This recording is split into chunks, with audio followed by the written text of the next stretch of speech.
Mic check 1, 2, 3, 4, 5. You know, there are more than 700,000 pitches in a Major League Baseball season. There's always another pitch, there's always another game, there's always another chance, except tonight. Tonight's completely different. Tonight is about nothing like the first 161 are about. Tonight is about game 162. That one is driven deep to left field. There it goes. See ya. High fly ball, belted left. Gone! And Guerrero's ground ball to the middle. That'll be gobbled up under the glove. Pedroia, the turn. Oh! That may be the one that puts the Red Sox into the postseason. The 0-1. Grounded up the middle, off the glove of the pitcher, Myers. This is going to be an infield hit, and the Cubs score another one. You couldn't ask for a better start. This was like a solar eclipse to have all of these teams at once on one night in one spot playing for these kinds of stakes. And Ruiz blocks the plate beautifully. There it goes. See ya. Both wild card races tied up, both coming down for the final day. It was an absolutely crazy, epic, surreal moment for all of us.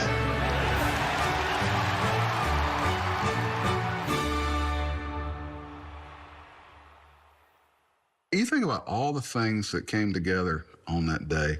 You know, you took in the whole day and you just go, sheesh, really? Pretty cool. 2 leagues, 2 wild card ties, 6 months of baseball, and it comes down to one night. In the American League, who's left to pitch for the Red Sox? And what should Joe Girardi do with his Yankees against the Rays? In the National League, the Braves are sinking. And in Houston, are the Cardinals shorthanded again? It just so happened that because of the way that the structure of the playoffs were, it ended up giving us this one day where there are a million moving pieces going all at the same time. We have a tie between the Braves and the Cardinals to clinch a lone wild card playoff spot. Each team needs to win and have the other lose. Some crazy situations in the American League with Tampa Bay and Boston. Both teams need to win and have the other lose to get into the playoffs. It always interested me that you can have a 162-game season and then it come down to the last game. It's part of the beauty and nuance of baseball. A perfect setup. Let's take a look now at how the Wild Card Wednesday came about. It's time to play ball. Batter up, Tampa Bay Devil Rays. Well, Tampa Bay, I mean, there's no history, no tradition, no nothing. It's the worst ballpark in the big leagues. They're basically television programming for the retirement community in Florida. Check swing on 3-0, grounded to the pitcher who throws wild past McGriff. It was, you know, kind of embarrassing.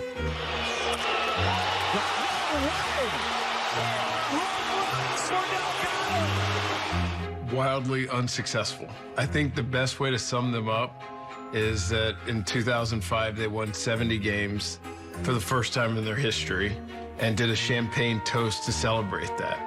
So we had to think about things differently. Joe Madden was the perfect fit, you know, for Tampa Bay at that time, and making sure that everybody is comfortable in their own skin. You know, that's Joe's biggest thing. We didn't have a dress code, and he said, if you think you look sexy, then wear it. He kind of came to the ballpark with the same mentality every day. Basically, anything was possible. Ground ball to second. Iwamura's got it. Rays are going to the World Series. Andrew, he was really good about going out and acquiring guys that weren't big money guys, but, you know, somehow always made an impact. In the air to right field, struck well. Back goes Kotsay towards the bullpen. Dan Johnson welcomes himself to the big leagues with the Rays and ties the game 4-4 in the ninth. Me and Rocco Baldelli were standing in an elevator, and some of the Boston fans were in the elevator. One of the guys in the elevator goes, "Is that Dan Johnson?" Dan Johnson. Dan Johnson. And he pointed at me, and then, so Rocco obviously lost it. I lost it. And Rocco, he went and made T-shirts and had them all printed out for the team, and from that time on, it kind of stuck. Gonzalez hits one in the air to left field. Pierre going back at the wall. That ball is going to be off the wall. Ellsbury will score. Here comes Pedroia to win the game. And the Red Sox win it. What a finish. The Boston Herald had a front page proclaiming this team as the best team ever. Through to right center field. This will get down. And the Red Sox in the 14th inning will walk off with a win. For 4 months that summer, the Red Sox played the best baseball in the major leagues. I think there were 39 games over 500. We were all kind of just riding the wave, and it was super successful. But as September continued, I think our pitching got tired. Our bullpen was taxed. Antino lines it down the right field line. It's a fair ball. Reimold's going to try and score. He will. Second blown save for Papelbon. We just generally found ways to lose.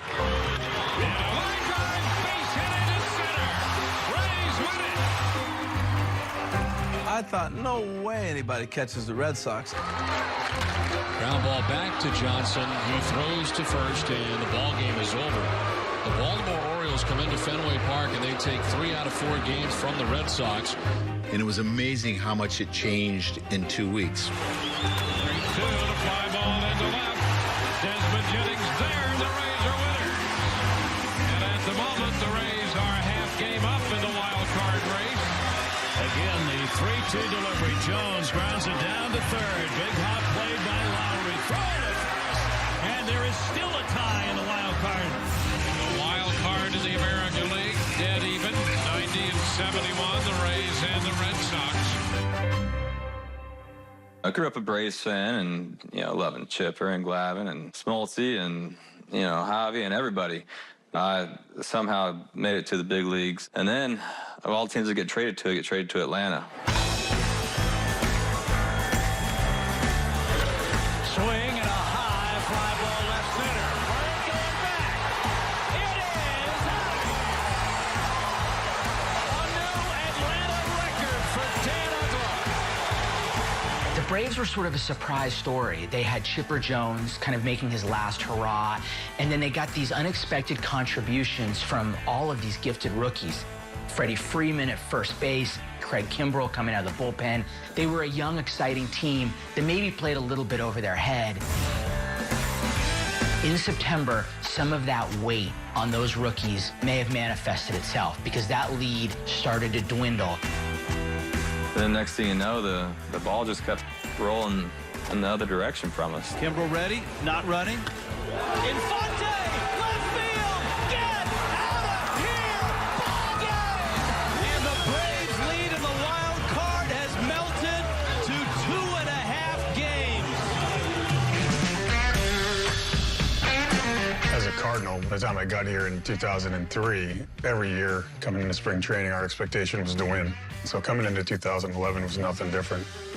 But we had a real bit of adversity early in our camp when Adam Wainwright, he developed some elbow discomfort, turned out having surgery, and we lost him.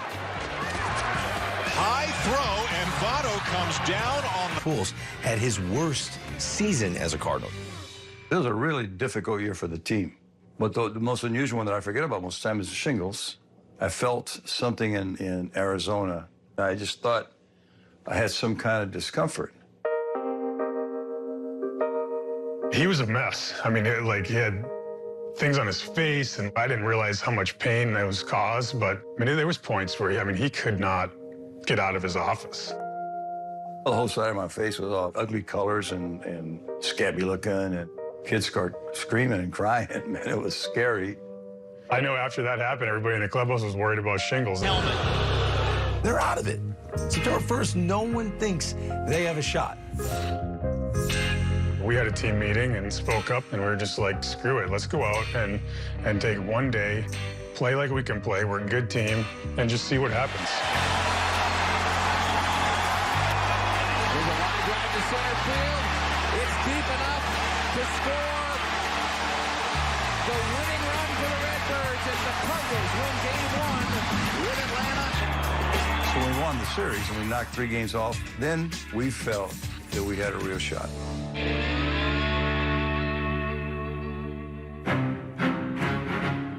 For all intents and purposes, the playoffs have begun. They've begun. They've already started. Here we are in game number 162, and the Red Sox need a win. So much at stake for the Tampa Bay Rays. If the Rays win and the Orioles beat the Red Sox, then the Rays are in as the wild card. If the Rays win and the Red Sox win, there's a one-game playoff tomorrow to see who is the wild card. Red Sox and Rays, Braves and Cardinals. This is baseball history. It's awesome. Terry Francona says this is great for baseball, but it sure isn't good for my stomach. My name is John Hamm, and I'm a St. Louis Cardinals fan. Suffered through the indignities of the Cardinals in the 70s. And then in 1982, that team went to the World Series, and I never thought that would happen in my life, and got to go to Game 1 and Game 7. To the plate, a swing and a miss, and that's the winner! That's the winner! A World Series winner for the Cardinals! There's obviously more important life moments than your team winning something, because you won what? Your team won. But that's how we identify with it. It becomes very personal, and it becomes very real. Here it is. It could be all on the line for the St. Louis Cardinals as they take on the Astros here in Minute Maid Park, the final game of the 2011 season for Houston. It may or may not be for the Cardinals. For the very first time, the last day of the year, we are actually tied with Atlanta. I was hoping that they came down to me being able to get the ball and have a chance to dictate where we were going and what we were doing. I enjoyed that pressure. I enjoyed those situations. I remember I was nervous. You know, you're at a position where your season's over or you get a chance to do some cool stuff. The 1-2. Curveball's hit hard to left, and this is over the head of the left fielder Martinez. And John Jay will score. RBI base hit for Albert Pujols. 1-0 St. Louis. Curveball's hit hard to right. Another hit for Berkman, and it's 2-0 Cardinals. This one's deep to left. It's way back. And it's off the wall in deep left center field. Pujols scores. Berkman to third. A double for David Freese. Cardinals come out firing 5 straight hits and 3 runs home. I was at work. I remember sitting on the steps of my trailer away from my whole cast. I'm in character, I'm in costume, I'm in hair and makeup. My phone had it on the game day app because I remember watching a lot of games that way, which is torture because you're watching pitches come in like a little animated thing of a pitch and it's either a strike or a ball. It was hard to keep tabs, but I do remember thinking like, what's going to happen? Schumacher running again, and a line drive base hit the left for Punto. And it's another Cardinal run, and it's 5-0. Wow. We were sure if we could win, Atlanta would win. Let's go to Atlanta now. Phillies and Braves, vitally important for the Braves to hang in there. It's been a rough September for the Atlanta Ball Club. Can't worry about that tonight. You only worry about what you can do in a one-game must-win situation for Atlanta. Let's see. Hudson can have an easy time now with Utley. We had a lot of respect for the Braves. A few guys I liked, a few guys I didn't. I remember that. I'd probably despise the Mets a little bit more. I think Charlie Manuel would love nothing better than to try to knock Atlanta out. If Charlie Manuel was in the Cardinals position and they needed the Braves to lose to get in the postseason, he would want the other team to play his guys and not just full. Inside ball 4, and the Phillies have their first base runner. He would want the other team to at least give it their best, and we did. Howard the opposite way. That's going to drop for a base hit. It's going to head to the corner, and Pence might head on home. He's already around third. Somwell's waving him home. Jack Wilson's throw cut off by Chipper Jones, and the Phillies take the early lead. If the Atlanta Braves were to lose that game in Atlanta, then this could potentially be a celebration. There are times throughout that game where you're looking over your shoulder, scoreboard watching. I mean, I think everybody was, right? We needed a lot of things to happen. So, we're looking around to make sure that we still had the chance. The 2-2. Swung on and missed. Good curveball from Carpenter. 1-2-3 inning. Cardinals putting pressure on the Braves. Both teams vying for the last NL playoff spot. Let's go back to the action in Atlanta. And now Chipper bats with the tying run 90 feet away. They've scored 4 runs in their last 4 games and are 1 for their last 19 with a man at second base or third base. High fly ball toward left. There's the catch. Bourne tags. The throw to the plate is going to be way late. Boy, is that a sight for sore eyes. Get him on, get him over, and get him in. 1-1. At that point in time, I was always scoreboard watching because every game meant something. The greatest crash in the history of baseball. Is that going to be the story for Boston? Well, so far this month, it's a mess. Here we are in game number 162, and the Red Sox need a win. Somewhat tense around the ballpark this afternoon. Kind of felt that way in the Red Sox clubhouse. I think a little bit uptight about this ball game tonight. If you're a baseball fan, this is really something. If you're the Red Sox manager or a Red Sox fan, it's not so good. Nothing more Buck Showalter would like to do than beat the Red Sox tonight. Nobody feels sorry for you in the big leagues. They had beat up on us like a stepchild. They had all the pieces. They were all there. And let's face it, we had no business competing with them. We fed off of David Goliath, the little engine that could. We had to. We had to figure out how are we going to do it. From Baltimore, we go to St. Petersburg. The Yankees and the Rays, of course, the Red Sox and the Rays are tied up after 161 games. Young David Price is on the hill. David Price is, David Price and was David Price then. And so we felt pretty confident going into the game. And then Looper into center. That's going to drop for a base hit. Granderson is aboard, making the turn. I approach that game the same as every other. Every time I step on that mound, I expect to pitch, really well and help our team win. Swung on to the ground ball to second, and it's followed by Zobrist. Granderson's going to try to score. The throat's cut off. And a line drive base hit into left. 2 is ball 4, and the bases are going to be loaded. Jim Hickey's going to head to the mound to talk with David Price. Meanwhile, Pedroia back up the middle into center field, a base hit. The ball is being waved around. No throw, and the Red Sox strike first on top 1-0. Let's go to St. Petersburg right now. Again, bases are loaded for Mark Teixeira. And another tough out, Mark Teixeira. I felt like I threw well against Teixeira in my career. 3-2, there's a shot in deep into left center field. That ball's got some carry, and it's gone. And Teixeira hits a grand slam. And the Yankees get 4 with one swing of the bat from Teixeira.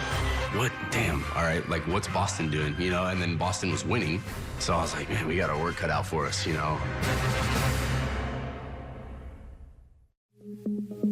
What I remember about the last day of the 2011 season was that there were all of these crazy things that had to happen, and they all had to happen at once.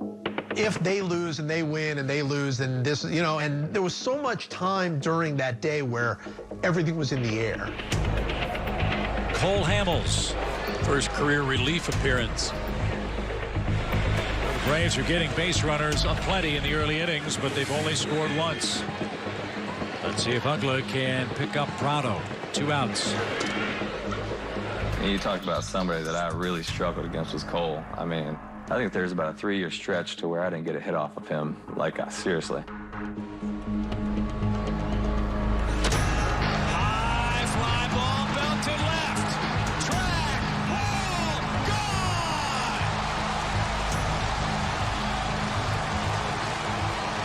For me to hit a homer in that situation, it just was like, holy crap, that just happened.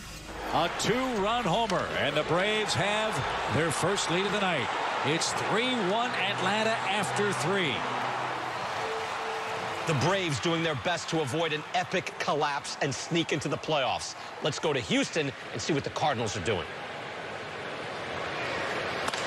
There's a ground ball base hit for Carpenter. Very hitterish. Like I said, got to get some offensive production out of Carpenter. And everything stays as is. The Cardinals will play the Braves tomorrow. And how exciting will that game be in St. Louis? Like I said, 6-0 Cardinals beating up on the Astros and leaving very little doubt that at the very least they'll be playing tomorrow. Well, unless the Philadelphia Phillies have a rally in them. Baltimore's Red Sox looking to avoid the worst September collapse in baseball history. Now, the Red Sox have not named a starter for the play-in game tomorrow if one is needed. Terry Francona said they have about 8 different scenarios depending on what happens tonight if it comes to that. Hardy in the air, left field, that ball is way back. Goodbye, home run, the Orioles lead it 2-1. It's amazing we get so many games that mean something in game 162 of the season. Both in the American League and the National League.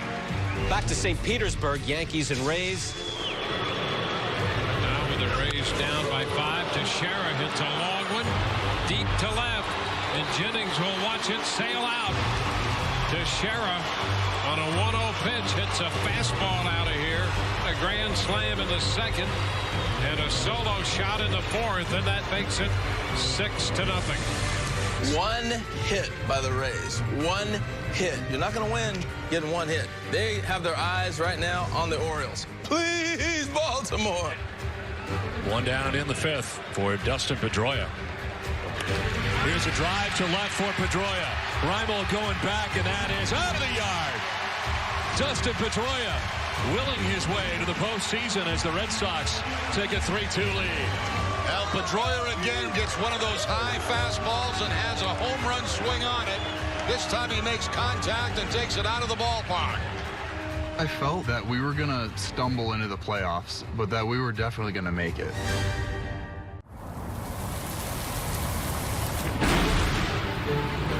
Welcome back to Camden Yards in Baltimore. 3-2. Red Sox on top of the Orioles, and as you can see, they are pulling out the tarp here at Camden Yards.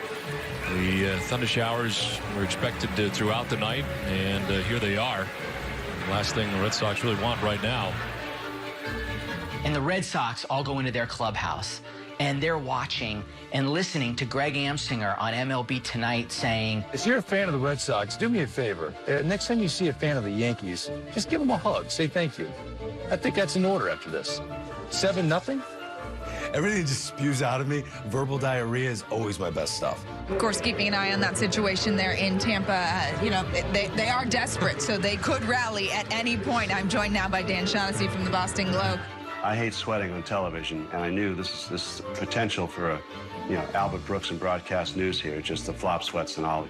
What do you think the odds are that the Rays rally in this game? I think the Rays are not going to win tonight. I think that the one thing that we have eliminated tonight is the Red Sox season is not going to end tonight. They live to play another day. And I'm just dismissing the whole thing. Like, Heidi, they are in.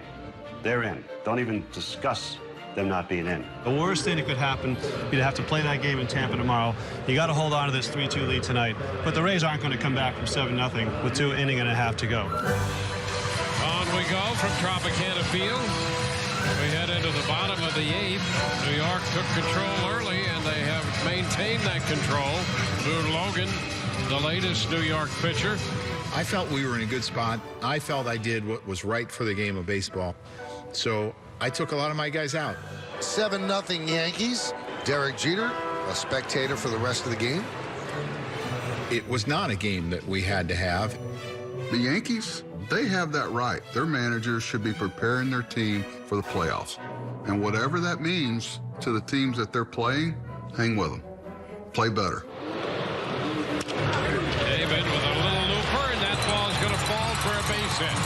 Zobrist. He lines one into left, and that one falls in. David's going to hustle over to third, and Zobrist winds up at second base with a stand-up double. The most important part for us was setting up our relievers and our starters to be in a great spot going into the playoffs. We had a 7-0 lead. They've been waiting for something to cheer about, making some noise now. And there's ball 4. So the Rays get a run as Damon crosses the plate on the bases loaded walk.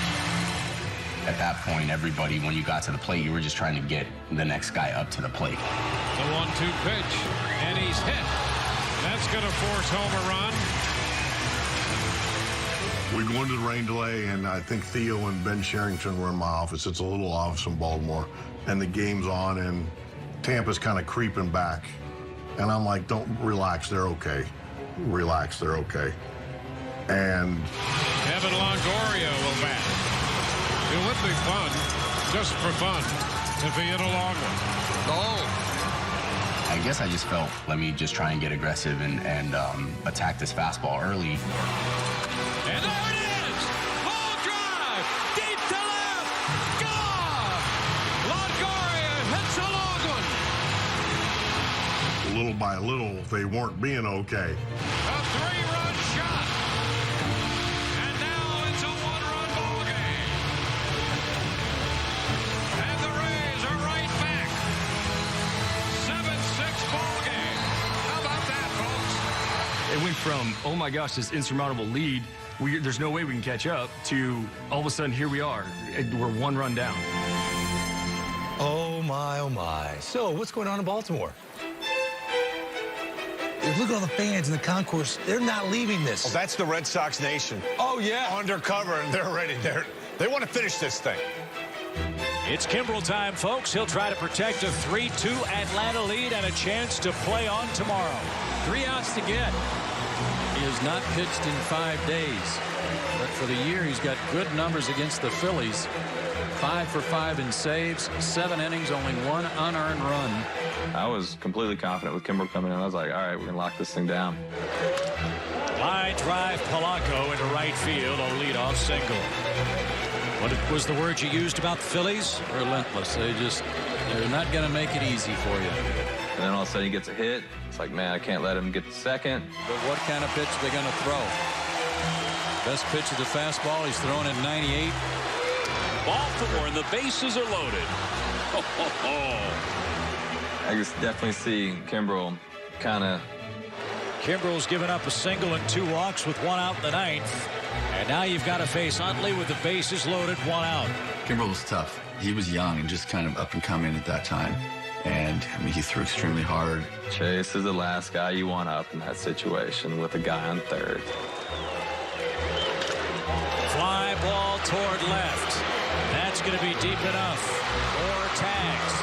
He's going to come home and score. It's a 3-3 game here in the 9th. Look at the fans in Atlanta. They're in shock. So we'll keep you posted. Back to Houston. Cardinals up big. The latest from Minute Maid Park. The 1-2 from Carpenter. Ground ball back to Chris. He's got it. He flips to first, and the Cardinals have picked up a big win here in Houston. A shutout for Chris Carpenter. 11 strikeouts on the night. The Cardinals know that they've done their part to win this ball game. Now it's up to Atlanta. We won our game. We did our work. We were waiting on somebody else. We were not in control of our own destiny, as they say. That whole day we were shooting, and everybody was on their phones trying to find the scores. And John Slattery, who plays Roger Sterling, who's a good friend of mine, is a Boston guy, and Slattery's thinking he's got this made. So while we have suspense in Atlanta, we've got a live cam shot from Camden Yards. Man, the tarp is on, and the rain looks like it's eased up a bit, but it was coming down immensely. They had a rain delay in Baltimore, and now all of a sudden the Tampa game is lined up perfectly with the game in Baltimore, and the Red Sox had to watch that game. It put so much more pressure on them. To St. Pete, this is where everyone should be watching. Corey Wade is in the game to close things out for the Yankees, not Mariano Rivera. On to the bottom of the 9th inning, the Yankees lead the Rays 7-6. Corey Wade has never had a save in the major leagues. The bigger story in that moment was that Mariano Rivera didn't close the game. No disrespect to Corey Wade, nobody is Mariano Rivera. If it's a game that you have to have, I probably use Mariano Rivera, but it was not a game that we had to have. I mean, they're running out of time. They know that the Red Sox are leading the Orioles, and everything's up in the air. It's all going to be decided tonight. We're down by 1. Joe came over to me and said, hey, listen, you're going to be bat 5th next inning, so go get loose. So I went up into the cage, and I'm stretching, kind of getting loose, watching the game on TV. It was a school night. At the time, we had a 6-year-old and a 3-year-old, and I was pregnant with our 3rd child. I mean, we really kind of were expecting him to come home that next day. Major League record for pitchers in a 9-inning game is 10, and the Yankees have man staff. Fly ball center field. It's Brett Gardner who's in the game here in the 9th. 1 out. The kids were eating, and I took him upstairs and gave him a bath and put him in bed. 2-2, a little tapper toward 3rd. Chavez up with it, throw to first is in time. 2 up, 2 down here in the bottom of the 9th for the Rays. All of a sudden, this security guy is standing at the door saying, hey, you're up. And I was looking at him, I was like, no, it's Sam Folds up. I got 2 more batters, and then I'm up. Sam Fold is due up, but they're calling him back. And he's like, hey, you're up now. And I was like, oh, me? Are we sure? And I hear the announcer say Dan's name, and I sit up, and I'm like, what? But Dan Johnson emerges from the dugout. Dan Johnson is coming up for one reason, and one reason only. Hit the ball out of the ballpark. All of a sudden, it was just like, whoa, here we go. This is it. Season's on the line. Well, ironically, Corey Wade and Dan Johnson were teammates in Durham. Wade in camp this spring with the Rays. He was a great teammate. Just watching him day in, day out pitch, I mean, he was nasty. Listen, I watched this guy strike out a ton of guys and watch all these lefties have no success against him. Johnson looks at strike 2. Slipped the fastball in there on him. Honestly, I'm just hoping that he puts it in play. This is a heavy situation to come into and potentially either continue the season or end the season. 2 outs. Rays down to their final out. I remember feeling like oddly confident with him walking up to the plate, and then with 2 strikes, it totally dissipated and felt resigned to the fact that we were going to lose that game. Wade to the plate, down and in. That takes it to 2-2. The only thing I could say is, like, I was going up there looking for a certain spot, looking for something in until I got to 2 strikes, and then that's when you get to the battle mode. The 2-2 again. Johnson hits it down to right field line. That ball's going to be fair and gone. Dan Johnson does it again.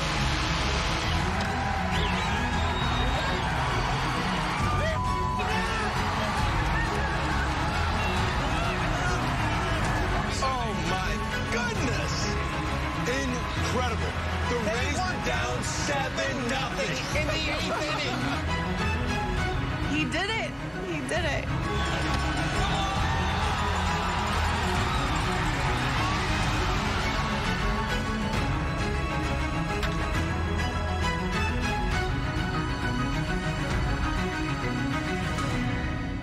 Dan Johnson.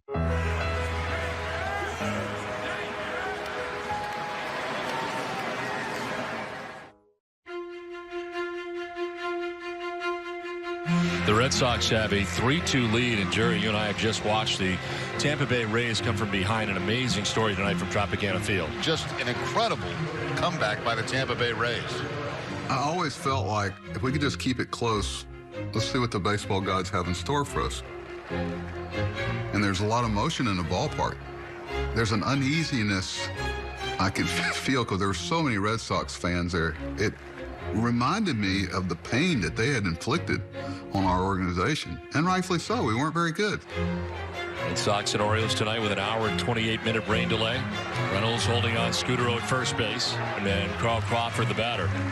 Here's the 3-2, and a runner going, and that one is in the gap. And Raimel diving, cannot get it. Having to stop, though, is Scudero. Not sure he's coming home.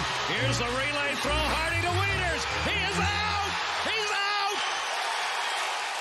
We were just trying to find ways to win games, and it was becoming harder and harder. Let's get get back to Atlanta. The Braves must win to keep pace with the Cardinals, who have beaten the Astros and are watching it all right now on TV from their clubhouse. Chipper Jones at the plate with the winning run on third. Another 3-2. Fly ball left center field.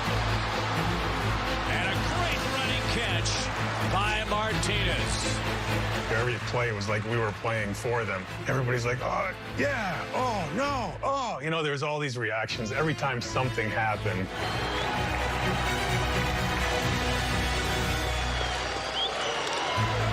And a ground ball through the right side by Utley. Schneider lost track of the baseball. Actually stopped between second and third, but scrambles in safely, and he's 90 feet away. Brian Schneider was on third, who cannot run a lick. So we need the ball to, like, touch the outfield grass for Schneider to score. Sorry, Brian.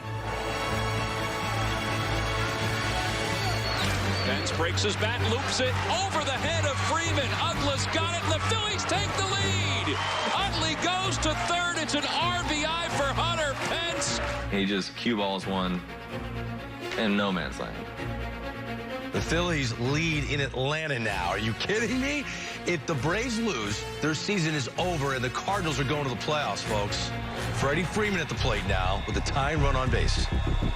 Tampa Bay was down to their last strike in the ninth and got a homer to tie it. They're still playing. And the Braves come up with a big hit in the 13th. To first. One to Rollins. Throw to first. And the Philadelphia Phillies have ended the Braves season.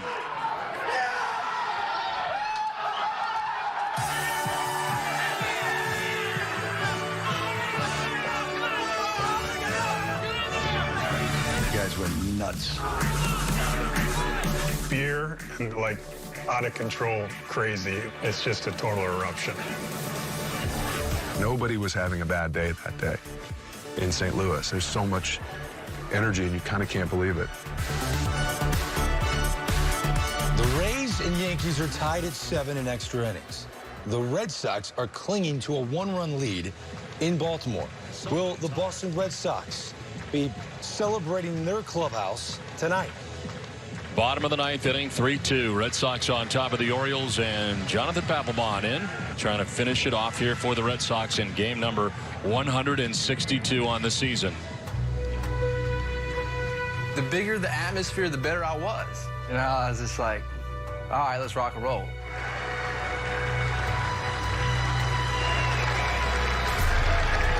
Reynolds strikes out, and there's 2 down in the ninth.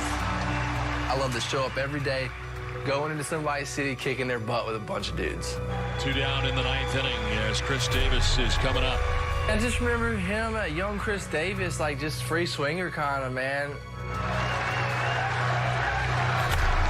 Hook to right. This will get in. It heads to the corner. Drew over to play it. Davis is thinking too. The throw from Drew. Cut off and thrown to second late and thrown away. But Aviles backs it up. The Orioles are still alive. As soon as Chris hit the ball down the corner, there was a kind of a soft murmur around the ballpark like, what's going on here? Nolan Reimold coming up here for the Orioles. He's 1 for 6 against Papelbon in his career. If he can get the barrel to the ball, he's got a chance to travel. Swing and a miss, and it's 2-2. Orioles down to their last strike. You try not to get on the edge of your seat and, like, get excited. It's like, okay, slow down, just, you know, because you don't want to put the cart ahead of the horse. Papelbon's delivery. Reimold in the air, right center field. Nobody's going to catch it. That'll go up and over. The Orioles done it. They have tied this game up. Nolan Reimold, 2 down. Behind in the count. 9th inning. It's 3-3. Nolan Reimold at second base represents the winning run. Robert Andino 0 for 4 in the game from the top spot in the Orioles order. And if you look at his batting gloves and how he's twitching and whatever, Robert's in his element.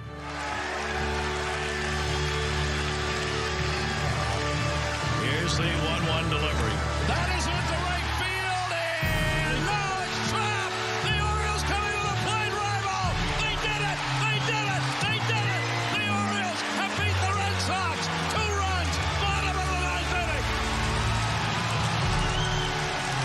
And now they must wait and see what happens at Tropicana Field in St. Pete.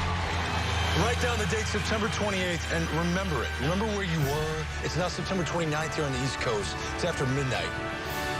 The greatest day of baseball in my lifetime. The players of the Rays were pointing at the scoreboard. Did you see that? And even they are cheering. Heck yeah, they're cheering. Wow. This is incredible.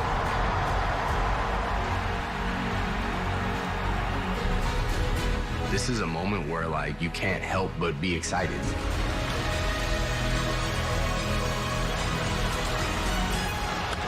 To and a line shot down the left field line.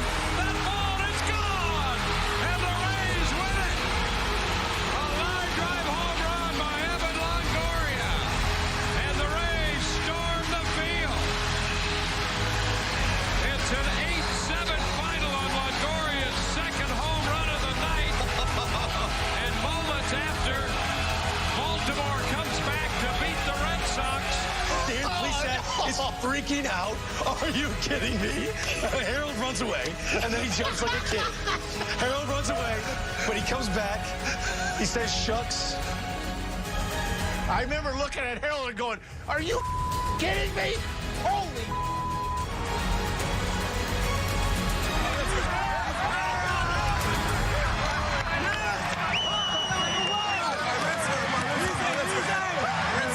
This was the best baseball night ever. It was teams overcoming insurmountable deficits, and it was teams blowing huge leads. This night was everything we love about sports. Carpenter strikes out his 11th batter tonight.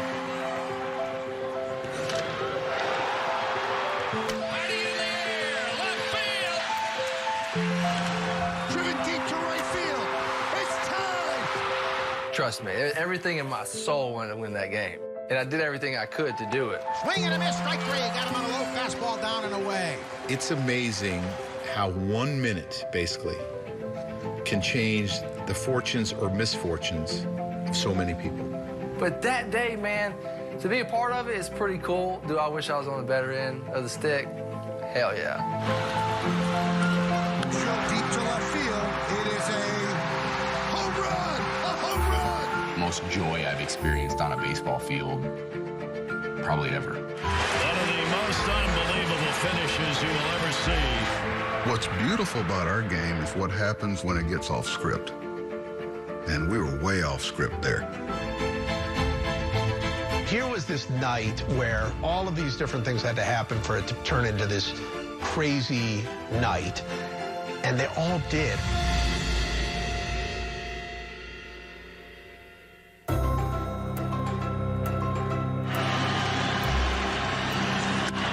Breeze hits it in the air to center.